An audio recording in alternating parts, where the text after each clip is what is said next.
Nesse momento eu queria te convidar a abrir comigo a sua Bíblia em Marcos capítulo 5.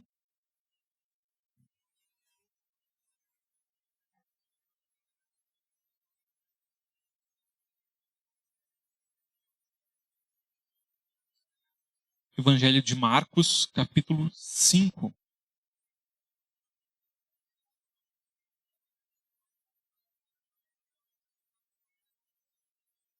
título da mensagem é Um Pai que Busca Deus. E é uma história conhecida, né? Bastante conhecida, a história de Jairo, da sua filha ali, né? Aquela menina de 12 anos apenas, que ele busca a Cristo para que ela seja curada, e no meio do caminho existe uma fatalidade. Normalmente a gente fala da história de Jairo muito de passagem, né? Eu mesmo já citei a história de Jairo, mas geralmente quando nós estamos pregando na história da mulher com fluxo de sangue, e a história de Jairo acaba ficando meio que como um parênteses ali, como um apêndice dessa história. Mas hoje eu queria focar especialmente na história de Jairo, tá bom? Porque ela tem um começo, um interlúdio, dessa história da mulher do fluxo, que se passa no meio dela, e uma continuação, né? Então nós vamos ler a partir do versículo 21, tá bem? Então Marcos 5, versículo 21, diz assim: Tendo Jesus voltado de barco para outra margem, uma grande multidão se reuniu ao seu redor, enquanto ele estava à beira do mar. Então chegou ali um dos dirigentes da sinagoga, chamado Jairo. Vendo Jesus, prostrou-se aos seus pés e lhe implorou insistentemente: Minha filhinha está morrendo. Vem, por favor, e impõe as mãos sobre ela para que ela seja curada e viva. Jesus foi com ele. Uma grande multidão o seguia e o comprimia. Agora a gente vai pular lá para o 35, que é a continuação dessa história. Enquanto Jesus ainda estava falando, chegaram algumas pessoas da casa de Jairo, o dirigente da sinagoga. Sua filha morreu, disseram eles. Não precisa mais incomodar o mestre. Não fazendo caso do que eles disseram, Jesus disse ao dirigente da sinagoga: Não tenha medo, tão somente creia. E não deixou ninguém segui-lo, senão Pedro, Tiago e João, irmão de Tiago. Quando chegaram à casa do dirigente da sinagoga, Jesus viu um alvoroço, com gente chorando e se lamentando em alta voz. Então entrou e lhes disse: Por que todo esse alvoroço e lamento? A criança não está morta, mas dorme. Mas todos começaram a rir de Jesus. Ele, porém, ordenou que eles saíssem. Tomou consigo o pai e a mãe da criança e os discípulos que estavam com ele e entrou onde se encontrava a criança. Tomou-a pela mão e lhe disse: Talita, cumi, que significa menina, eu lhe ordeno, levante-se. Imediatamente a menina, que tinha 12 anos de idade, levantou-se e começou a andar. Isso os deixou atônitos. Ele deu ordens expressas para que não dissessem nada a ninguém e mandou que dessem a ela alguma coisa para comer. Muito bem. Marcos capítulo 5 é um capítulo bem grande. Você vê, a gente finalizou aqui no versículo 43, então é um capítulo bastante grande. E vai narrar histórias muito significativas e muito conhecidas. O capítulo começa com a libertação daquele homem, né, do gadareno, possesso por uma legião de demônios. Eu preguei, inclusive, não faz tanto tempo sobre isso, né? Algo grandioso, um milagre que só o Senhor podia fazer, uma libertação desse tamanho. Só o homem-deus era capaz de fazer algo grandioso. Enfim, Jesus volta então da região de Gadara, né? O versículo 21 aqui começa dizendo que ele chegou de barco, quer dizer, ele está vindo diretamente de Gadara, atravessa ali o Mar da Galileia e desembarca, e já tem uma grande multidão que está o esperando. E no meio da multidão, esse homem, Jairo, alguém importante, dirigente da sinagoga, alguém que tem um cargo muito importante. Ele é um homem religioso, um judeu. E não só isso, alguém que tem um cargo importante ali na sua comunidade de fé, alguém que desempenha uma função. E o texto várias vezes vai repetir isso, né? Por vezes até não chamando pelo nome, chamando pelo seu cargo. Então isso era algo muito importante, e Marcos aqui, ele repete isso várias vezes para nos deixar claro o quanto isso era significativo. No meio do caminho, como eu falei, temos ali a cura da mulher com fluxo de sangue, né? E aquilo que a princípio era um pedido por cura, porque você reparou aí, Jairo vai pedir para que Jesus cure a sua filhinha. A sua filha está num leito de morte, mas está viva. E ele vai clamar por cura. Só que no meio do caminho nós temos aquele momento ali com a mulher do fluxo de sangue. Jesus acaba se demorando um tanto ali para dar atenção a toda a situação que se desenvolve. E nesse meio tempo, o que era uma cura, o que era um milagre de cura, se tornou uma morte. Uma morte, né? E a olhos humanos, cessou-se o que fazer. Cessou, não tem mais, morreu, acabou. Já era, não tem mais o que fazer. A olhos humanos, como eu falei, né? Então perceba, esse capítulo, ele vai tomando ares, ele já é um capítulo todo tomado por manifestações grandiosas do poder de Deus através do Senhor Jesus. Mas aqui, né, ele vai numa crescente. Então ele começa já com uma expulsão de demônios, com uma libertação grandiosa de um homem possesso por legiões de demônio, que já é algo estrondoso. Depois ele passa para uma cura de algo incurável. O texto vai dizer que essa mulher passou 12 anos com uma hemorragia severa, ao ponto de que ela gastou tudo com médicos e não teve uma solução. Ou seja, do ponto de vista da medicina, era incurável. E Jesus fez o impensável. Jesus curou algo que até então não tinha cura, que humanamente falando já não tinha mais solução. Mas até então tinha o que se fazer. Tinha algo palpável, tinha um demônio para expulsar, tinha uma doença para se libertar, mas agora não tem mais nada. Acabou.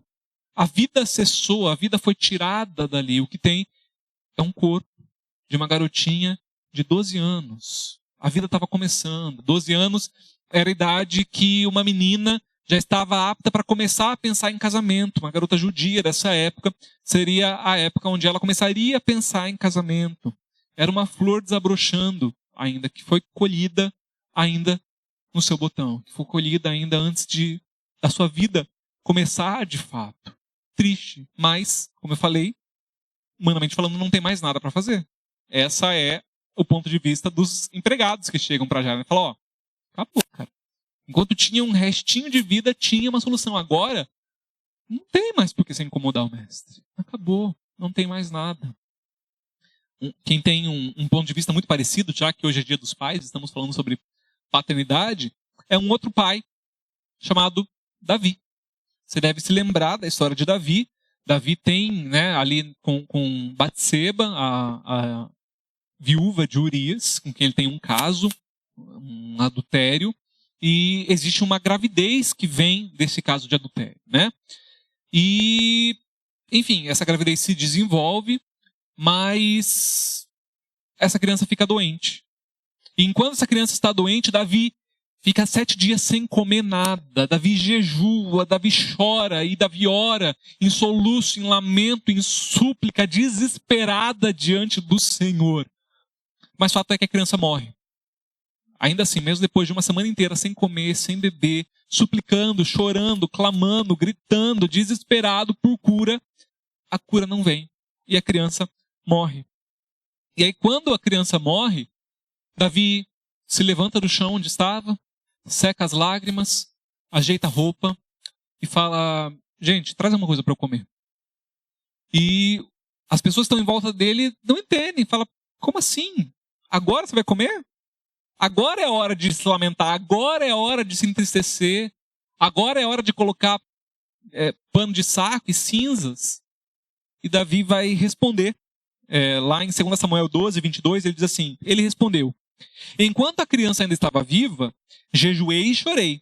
Eu pensava, quem sabe, talvez o Senhor tenha misericórdia de mim e deixe a criança viver. Mas agora que ela morreu, por que deveria jejuar? Poderia eu trazê-la de volta à vida? Eu irei até ela, mas ela não voltará para mim. Davi diz, gente, eu não vou mais me lamentar, eu não vou mais gritar, eu não vou mais espernear, porque não tem mais o que fazer. Porque isso não vai adiantar de nada. Eu não tenho o poder para ressuscitar essa criança. E Davi está falando a verdade, ele não tem esse poder. Só que agora, nós estamos falando com alguém que é descendente de Davi, mas é maior do que Davi. Davi não tinha poder de ressuscitar essa criança, mas Jesus tem. O descendente de Davi tem. A raiz de Davi ele tem poder. E é exatamente isso que ele vai fazer nessa história.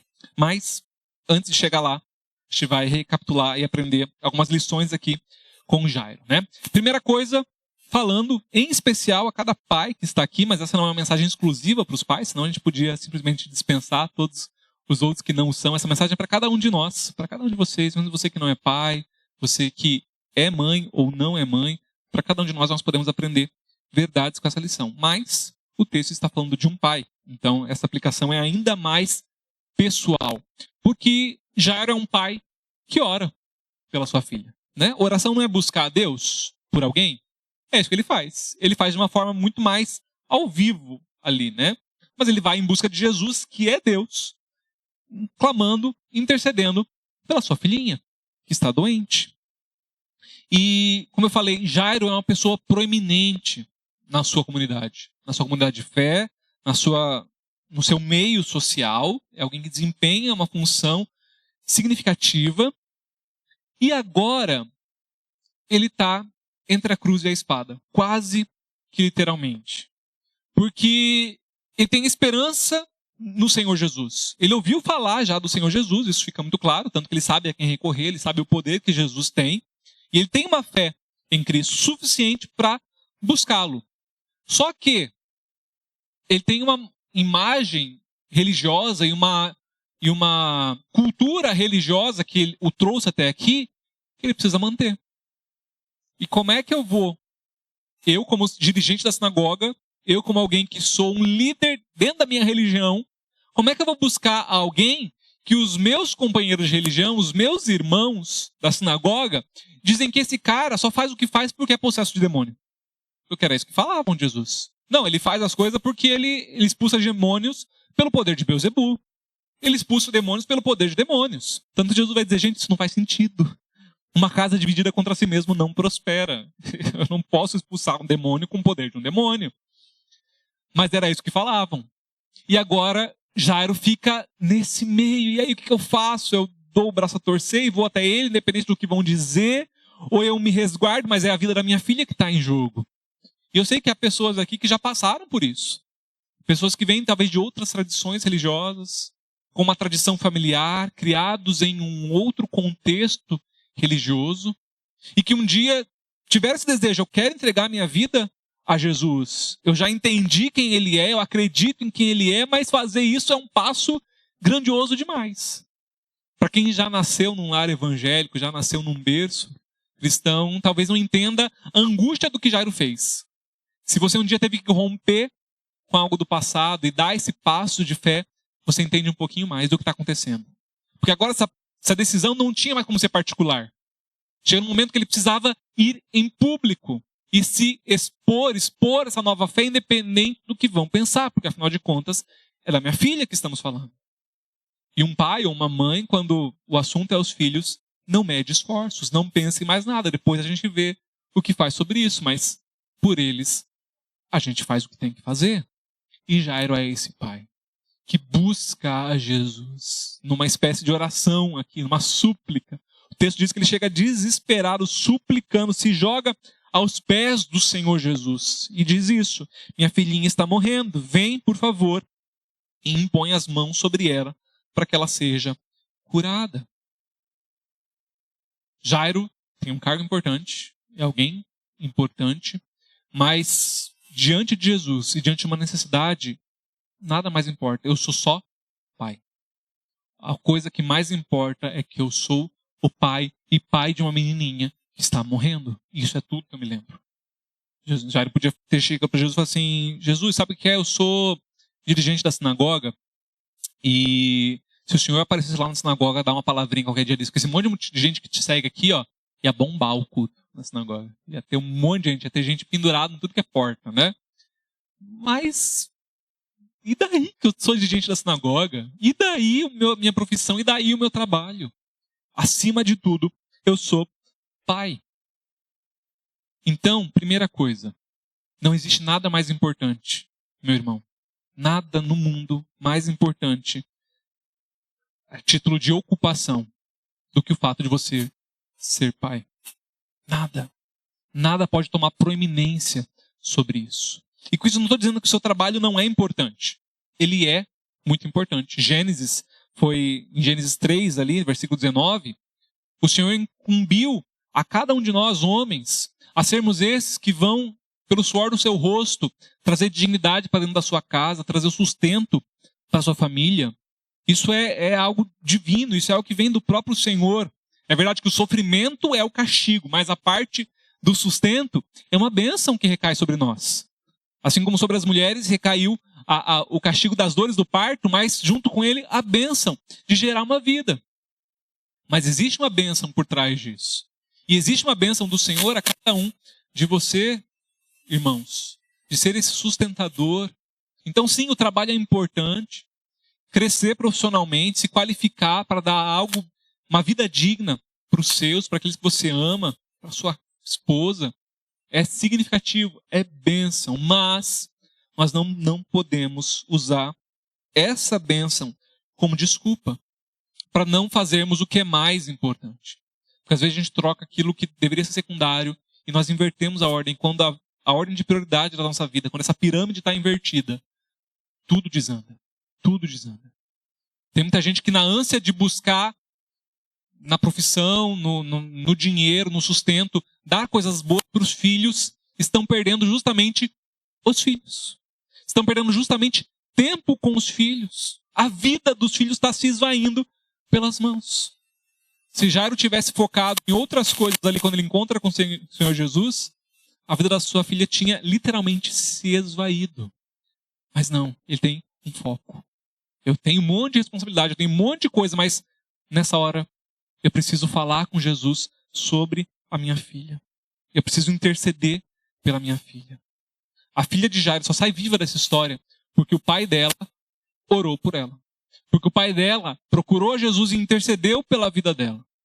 E pai e mães aí junto no pacote. Em alguns casos, a vida dos seus filhos vai depender da sua oração. A vida física, em muitos casos, e também a vida espiritual. Muitos filhos vão continuar mortos se não for a sua intercessão. Há poder na oração. Oração não é uma coisa que a gente faz só para cumprir um rito religioso, não. Quando nós oramos, nós somos parceiros do que Deus está fazendo. E Deus quer muitas vezes abençoar a vida da sua família, mas como ferramenta para isso, Ele quer usar a sua oração. E se essa ferramenta não for colocada em prática, isso não vai acontecer. Deus pode fazer de outras formas? Pode, mas Ele escolheu te deixar ser agente junto com Ele naquilo que Ele está fazendo. Na sua vida, na sua casa, na sua família. Só que se você não fizer a sua parte, nada mais vai acontecer. Se Jairo não tivesse buscado o Senhor Jesus não ia ter batido na porta da casa dele simplesmente. Poderia? Poderia, mas não ia. Eu tenho certeza disso. Precisou essa busca, precisou essa contrapartida, precisou essa iniciativa antes. E para muitas coisas, nada vai acontecer se não partir de você uma iniciativa. É sua responsabilidade. Pai, você homem, especialmente, é sua responsabilidade. Você é um sacerdote da sua casa. Cabe a você levar os seus filhos aos pés do Senhor Jesus. E o que você está fazendo? Você tem feito isso? Realmente? Um ensaio com as crianças para a apresentação do Dia dos Pais. Quantos pais, homens, trouxeram seus filhos para o ensaio? Aliás, não tinha nenhum menino aqui, pais de meninos. O que aconteceu? Não deu para trazer? Não tinha. E pais, homens, quantos trazem? Por que às vezes a gente deixa tudo isso na mão das mulheres? Não é a obrigação delas. Primeiro é nossa. E depois temos a nossa auxiliadora idônea, glória a Deus por isso, para nos ajudar nessa missão, mas sacerdote da casa é você, pai. É sua missão. E se você se omitir por isso, o Senhor vai te cobrar. E de uma forma muito pesada. Muito pesada. Você faz a sua parte, você leva os seus filhos aos pés do Senhor, ou você deixa isso para outras pessoas, para mãe, para avó, para tia, para a igreja, para o pastor, para os CB Kids, eles que se virem. Não é função de nenhum desses. É sua. Tem um movimento de oração, já falei aqui, né? Tem um movimento de oração muito famoso no mundo chamado Desperta Débora. É um movimento de mães que oram pelos seus filhos. Isso é lindo, é uma rede de oração, de intercessão, de apoio. É lindo, mesmo. Mas que triste, não existe um movimento desperta Baraque, desperta Abraão. Não tem. Eu não conheço um grupo de oração de pais que oram pelos filhos. Mas, biblicamente falando, isso deveria estar bombando, isso deveria ser a proeminência. Deveria ser nós a tomarmos essa iniciativa. Lembra da história de Isaac, Rebeca? Eles têm aqueles filhos, Esaú e Jacó. Vocês lembram lá no final da história triste? Aquele final da história da vida de Isaac e Rebeca, né? Eles já têm idade avançada e se degladiando entre si, os filhos brigando. Mas os filhos brigam e os filhos chegam, né, ali a quase saírem, né, na mão e quase levar à morte, porque eles querem a bênção de quem? Do pai. A bênção do pai. Rebeca está lá, eles podiam ter pedido, mãe, abençoa. Teria esse valor? Teria. Mas eles entendem, eu preciso que meu pai me abençoe, é função do meu pai fazer isso como sacerdote sobre a minha vida, sobre a minha casa. Eles quase se matam por causa disso. Quase se matam mesmo. Por querer a oração do pai. Era uma oração que Isaac faz ali. Dizendo, meu filho, eu te abençoo. E declara a bênção sobre a vida do seu filho em vários sentidos. Financeiro, físico, emocional. Enfim, era isso que ele queria. E hoje os filhos não valorizam isso. E muitas vezes porque nós não nos ensinamos a valorizar isso. E nós não o fazemos. Uma ferramenta tão preciosa. Irmãos, você tem uma missão significativa demais. Não deixa passar. Não se omita da sua responsabilidade. Ore pelos seus filhos. Interceda pelos seus filhos. Você precisa fazer isso. Muitos filhos morrerão se os seus pais não orarem por eles. Isso é muito sério. Muito sério. Interceda pelos seus. O Senhor te deu essa missão, você gostando ou não. Ah, pastor, mas sabe o que é? Eu não cresci, eu não tive essa experiência dentro de casa, então eu não sei fazer.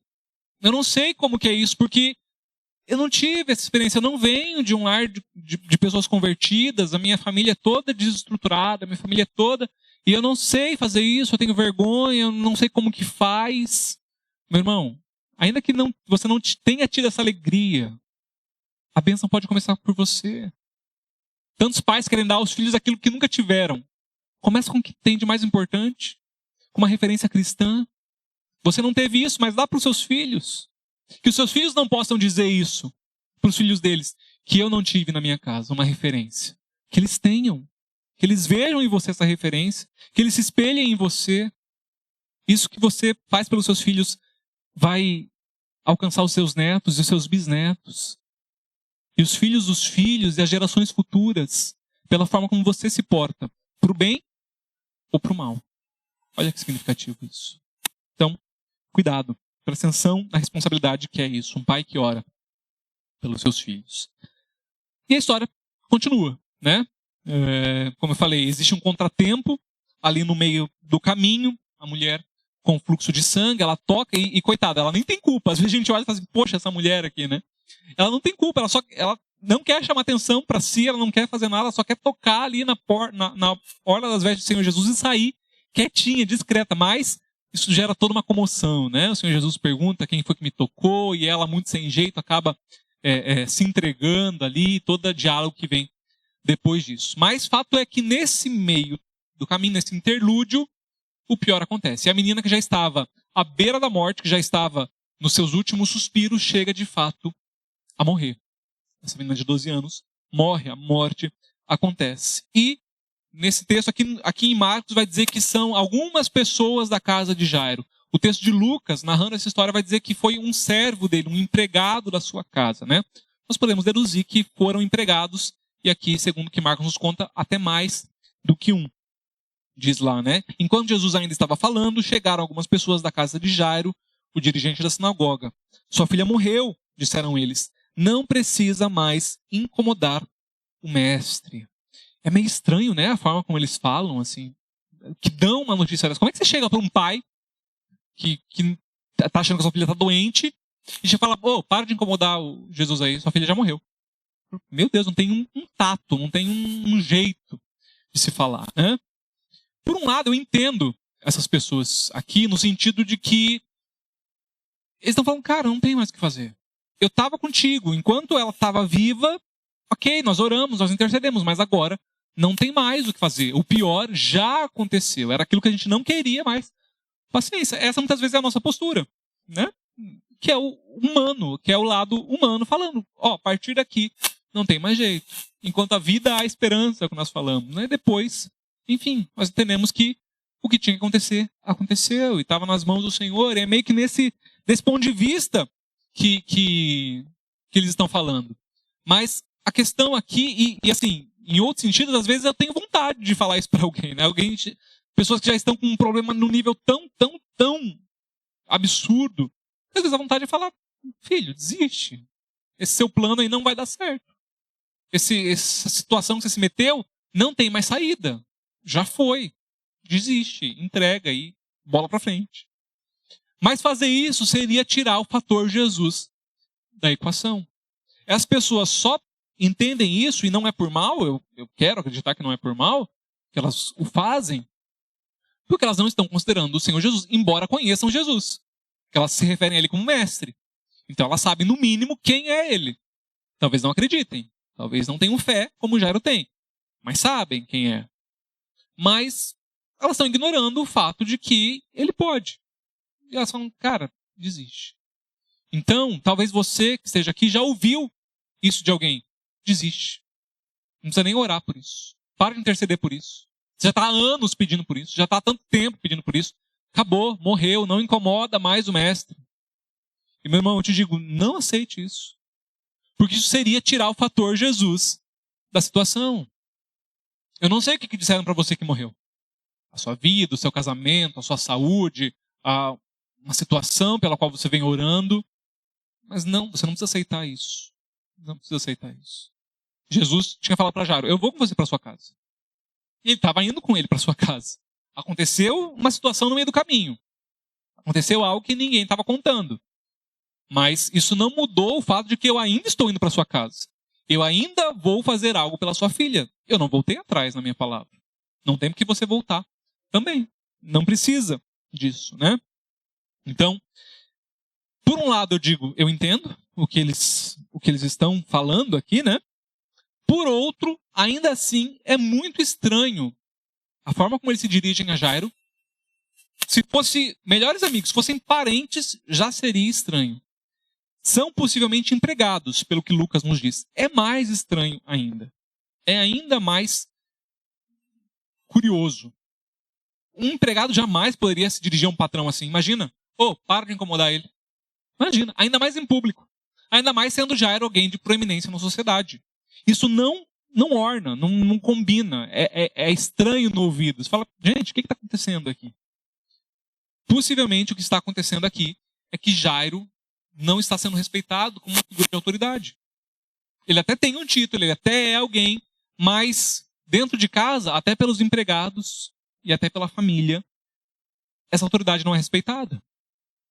Algo está disfuncional ali. Estão tratando Jairo como se fosse um banana, como se ele não fosse quem ele é, a autoridade sobre a sua casa. E eu digo que esse não é um problema de Jairo, algumas vezes é problema da pessoa, que não sabe assumir a posição de autoridade. Mas, porque do próprio Senhor Jesus, a autoridade máxima, eles não respeitam. Quando Jesus chega lá na casa e ele diz, olha, ela não está morta, ela está dormindo, eles riem na cara dele. É um velório que está acontecendo. Mas eles chegam ao ponto de rir de Jesus. O problema não era de Jairo, o problema não era de Jesus, o problema é que aquelas pessoas ali tinham uma dificuldade com a autoridade. E grande parte dos problemas que a gente enfrenta, que a gente vê nos nossos dias, são porque pessoas estão com problemas com a autoridade. E isso não é um problema de uma geração, essa geração não respeita mais nada. Primeiro porque essa geração foi criada pela nossa geração. Então o buraco é mais embaixo, né? Mas é toda uma estrutura organizada para isso, para que autoridades não sejam respeitadas mais, para que a família não seja mais respeitada como um núcleo importante a ser mantido, como se isso não fosse mais nada. Midiaticamente é isso que a gente vê. Eu sou contra discussão em rede social. Eu não gosto, porque eu acho que não leva a nada e tal. Mas esses dias eu tive que me intrometer numa conversa lá no Instagram. Um Reels bem nada a ver, assim, só compartilhando com você a minha indignação. Um Reels de um confeiteiro falando que ele tinha feito um bolo com uma decoração de vaca. Era um bolo branco com um monte de manchas pretas, assim, com 2 chifrinhos, para sua amiga de presente, porque o apelido dela era Vaca no meio dos amigos. Os amigos chamavam ela de Vaca. E eles fazem, né? Ele, que era o confeiteiro, faz com um grupo de amigos um bolo em forma de vaca e vai levar de surpresa na casa da amiga. E o pai da amiga enxota todo mundo de casa. Falou, quem que vocês pensam que vocês são? Chamar minha filha de vaca? Some daqui com esse bolo, não me aparece mais aqui. E o vídeo era o confeiteiro reclamando disso. Do pai que expulsou de casa. E nos comentários eu entrei pra ver, né? Falei, do lado de quem que a internet vai ficar? É claro que estava do lado do confeiteiro, claro, né? Internet, né? Todo mundo criticando a autoridade do pai. Por que esse pai pensa que é? Era um bolo de graça, foi presente dos amigos e não sei o que, ele não tem autoridade para fazer isso. Daí uma moça estava perguntando exatamente isso, né? Com que autoridade ele faz isso? Daí eu respondi ela, né? Nem conheço a moça. Ele fez com a autoridade de pai, dono da casa onde estava. Ué. Se queria receber amigos e se ela deixa ser chamado de vaca, que o faça fora da casa. Ele tem todo o direito. Se é minha filha, eu expulso com chicotada, que eu mesmo providencio um chicote para imitar o Senhor Jesus, fala, some daqui. E se a filha tomar as dores, ainda vai junto no pacote, né? Com que autoridade? Autoridade de pai, minha filha, respeita. Depois que o Davi nasceu, eu fiquei meio sem paciência para essas coisas, assim, né? Eu tomo as dores, falo, não, imagina, tem que respeitar sim, a autoridade, claro que é. E realmente, é autoridade. Isso tem que ser respeitado. Jairo não estava sendo respeitado. E esse era um problema. E se ele desse ouvidos para essa falta de respeito, ele tinha falado, não, realmente, desculpa aí, Jesus, eu não tinha nada que ficar aqui me intrometendo contigo. E tinha perdido a bênção de ver a sua filha restaurada. Você, pai, e você, mãe, que também é uma autoridade sobre a vida dos seus filhos, vai deixar a mídia dizer, quem quer que seja dizer que você não tem autoridade? Você tem autoridade, sim. É claro que você tem. Se posicione como autoridade. Exija esse respeito.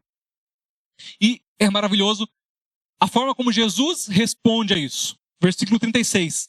Não fazendo caso do que eles disseram, Jesus disse aos dirigentes da sinagoga, não tenha medo. Tão somente creia. Jesus ignora eles. Eles falam, Rio, fica susse. Continua crendo. Tá tranquilo, tá suave. Tô indo com você. Jesus nem faz caso. Jesus está do lado de Jairo nessa história aqui. Jesus segue com ele nessa história aqui. Então, uma outra lição. A autoridade é importante dentro de casa. Pai, mãe, vocês precisam ter essa autoridade. Vocês não podem passar pela autoridade, deixar de manter isso na sua casa. Como é triste ver uma casa onde isso não é respeitado. Onde a mãe não respeita a autoridade do pai e passa por cima de uma ordem que o pai deu e vice-versa também. A mãe dá uma ordem e o pai desautoriza e isso vai gerando um bolo de neve, isso vai complicando as coisas, né? Jesus chega na casa, Jesus chega e fala, encontra um alvoroço, está todo mundo chorando, todo mundo desesperado, descabelado, e Jesus fala, gente, tá tranquilo, ela não está morta, ela dorme. E eles, como eu disse, riem dele, né? Eles chegam a cessar, eu não sei nem se era um choro verdadeiro, porque eles chegam a parar de chorar para rir de Jesus, né? E é um riso de desprezo, eu imagino. É claro que o texto não dá nuances disso, né? Mas imaginando a cena, fazendo ali um retrospecto, eu imagino isso como um riso de desprezo. Dizendo que a gente não sabe quando alguém está morto. Imagina. Como se a gente não tivesse checado os sinais vitais da moça. Como se a gente não tivesse tentado ouvir o seu coração, a sua pulsação. Como se a gente não entendesse de morte. Como se a gente fosse realmente chamar um pai para dizer que a filha dele morreu, sem ter certeza de que ela morreu. Ela morreu. A gente sabe que ela morreu, a gente entende de morte. Mas quando Jesus diz isso, Jesus não está negando que ela morreu. É claro, ela morreu, sim.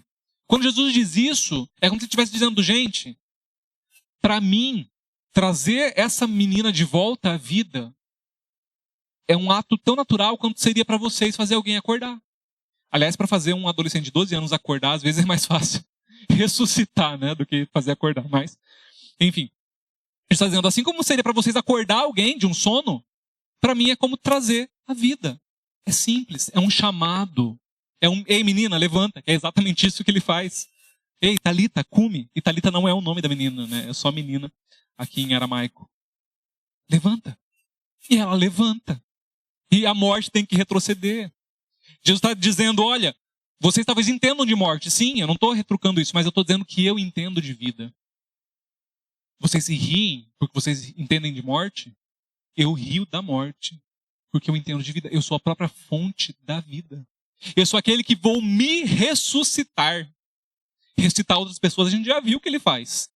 Mas trazer a si mesmo da morte, isso nunca tinha acontecido. Só Deus é capaz de fazer isso. Mas antes de ressuscitar, Jesus toma uma atitude maravilhosa. Para esse pessoal que não respeita a autoridade, para esse pessoal que se ri na cara do milagre, Jesus faz o quê? Vaza todo mundo. Sai, sobe, vai embora. Sai daqui. Não fica ninguém. Fica pai, a mãe e uns apóstolos escolhidos a dedo. É Pedro, Tiago e João. Os outros 9 também lá fora. Quero ninguém aqui. Fica aí, quero de vocês. É só nós aqui. Vocês riram, né? Vocês acharam que eu não podia fazer milagre? Com o Senhor, irmãos, muitas das vezes, o Senhor é tão gracioso que não tem como eu dizer, Deus não faz isso. É impossível. Porque Deus é gracioso e soberano para fazer o que Ele bem quiser. Mas na maioria das vezes, normalmente, o ver para crer não funciona. Você tem que crer para então você ver. É isso que estava acontecendo aqui. Esse pessoal não creu no Senhor Jesus. Não crê? Então também não vai ver o milagre acontecendo. Não consegue acreditar? Ri quando eu falo do meu poder sobre a morte? Então cai fora, não vai ver, não vai participar do milagre, não vai conhecer o milagre. Enquanto você não crê, você não vê. Fica só quem precisa ficar. Fica o Jairo, que acreditou, fica os discípulos aqui para contarem essa história depois. E é isso. E ele faz o milagre que ele tinha que fazer.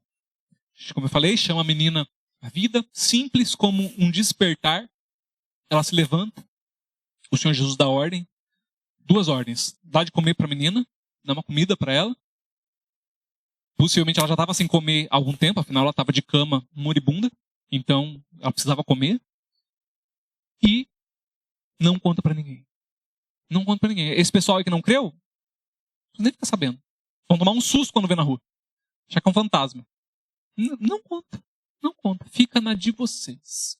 É isso. É isso que eu tenho para vocês. Eu já falei algumas vezes aqui, daí falando de outras passagens, mas agora especificamente sobre esse texto.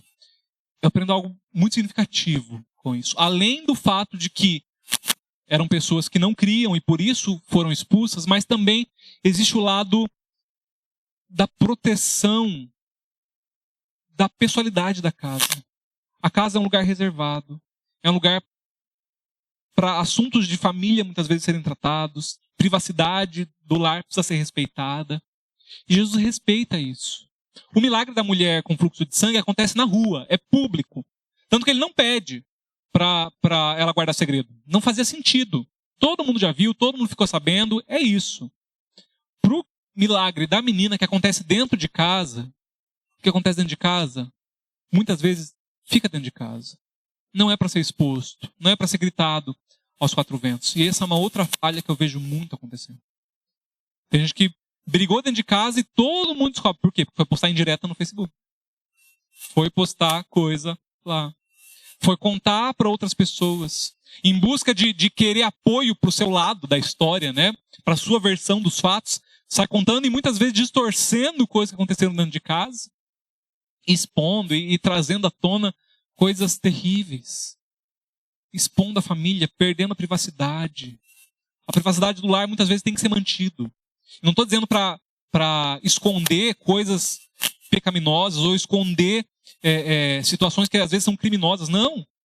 Às vezes é preciso buscar ajuda. Jairo vai buscar ajuda. E fica gente ali que não é de casa, mas gente comprometida.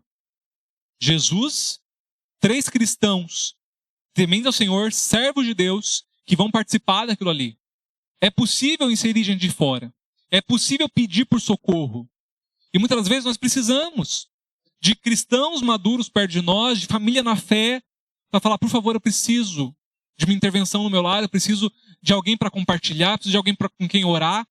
Tudo bem, é necessário. Pastor muitas vezes está aí para isso, diáconos ou irmãos, mesmo sem um título, mas irmãos gigantes na fé, que são bênção demais e que ajudam e que estão lá dentro. E sabem preservar a privacidade. Não se exponha demasiadamente, meu irmão, minha irmã. Não se exponha, se preserve a sua casa, proteja a sua casa. O salmista falando sobre segurança, né? Ele fala que o pardal encontrou uma casa, uma andorinha, um ninho para si, um lugar para abrigar os filhotes.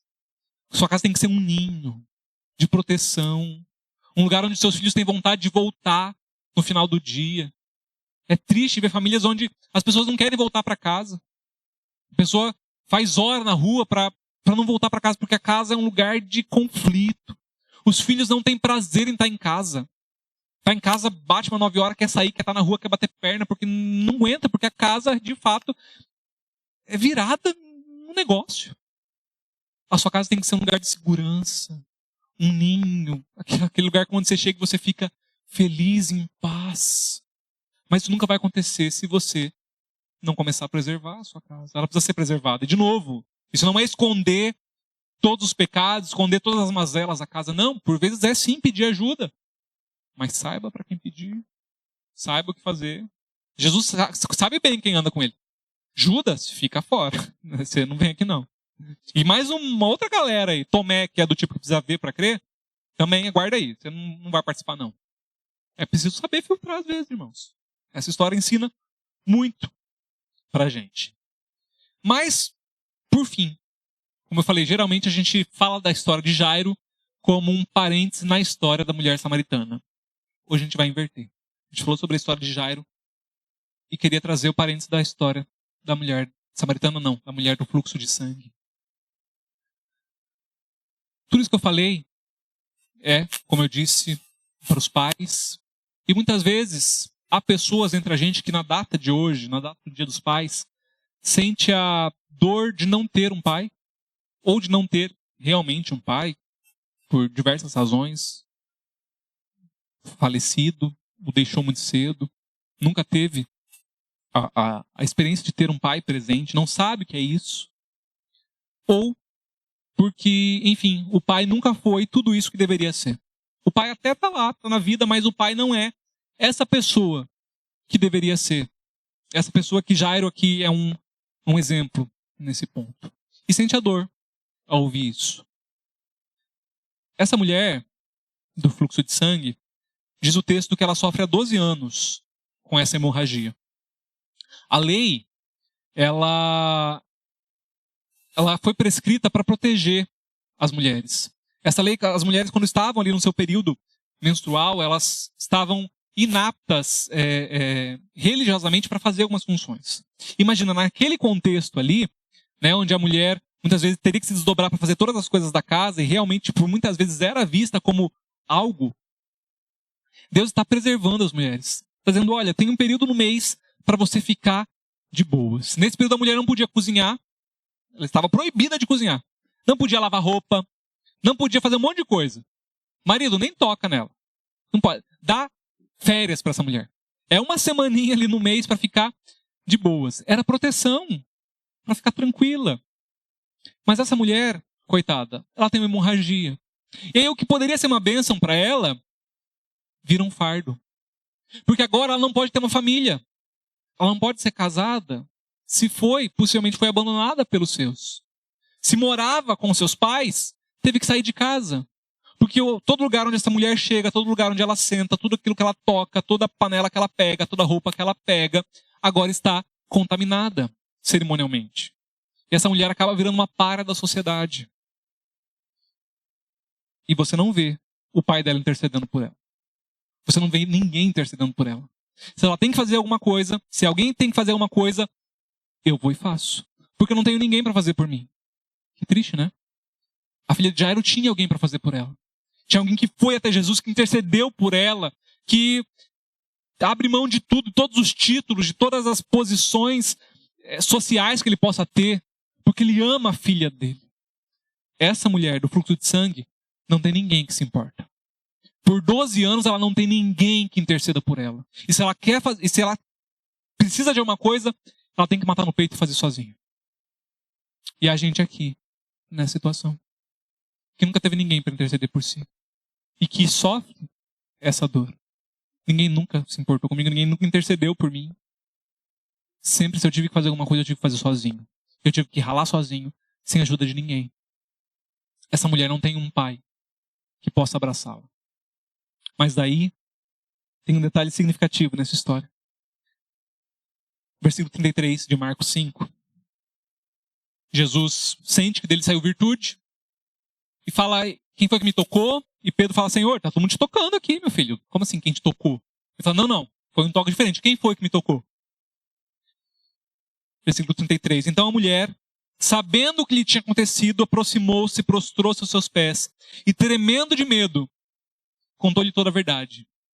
Então ele lhe disse, filha, a sua fé a curou. Vá em paz e fique livre do seu sofrimento. Jesus nunca chamou mais ninguém, nenhuma outra mulher de filha. Essa é a única. A única. Para todo desamparado, para todo oprimido, para todo aquele que precisa de um pai. Deus é esse pai. Deus é esse que olha e chama filho, filha. Eu estou com você. Quando ninguém mais está, quando ninguém mais intercede por você, quando ninguém mais parece se importar, eu me importo. Essa mulher está tremendo de medo, está no meio de uma multidão. Dependendo do que Jesus dissesse, ela podia ser linchada. Ela podia ser apedrejada. Porque ela ousou tocar nele. Mas ele não deixa que isso aconteça. Ao desprotegido, Jesus chama de filho. Filho. Filha. A sua fé te curou. Vá em paz. Fique em paz. Você está livre. Seu sofrimento acabou. Salmo 68, versículo 5. Diz que o nosso Deus é pai para os órfãos e defensor das viúvas. É Deus em sua santa habitação. Para todo órfão de pais que já se foram, às vezes de pais vivos, Deus é seu pai. Deus é contigo. Ele olha e chama de filho e filha. Que nessa data, se essa é uma data sofrida para você, você encontre consolo nisso. Você encontre a alegria de que você tem um pai que te ama demais. E se você tem a alegria, assim como eu tive na vida de ter um pai presente, um pai que é bênção, se alegre ainda mais. Ainda mais. Além do pai terreno, um presente do Senhor, você tem também esse Deus Todo-Poderoso. Esse Deus que cuida de você.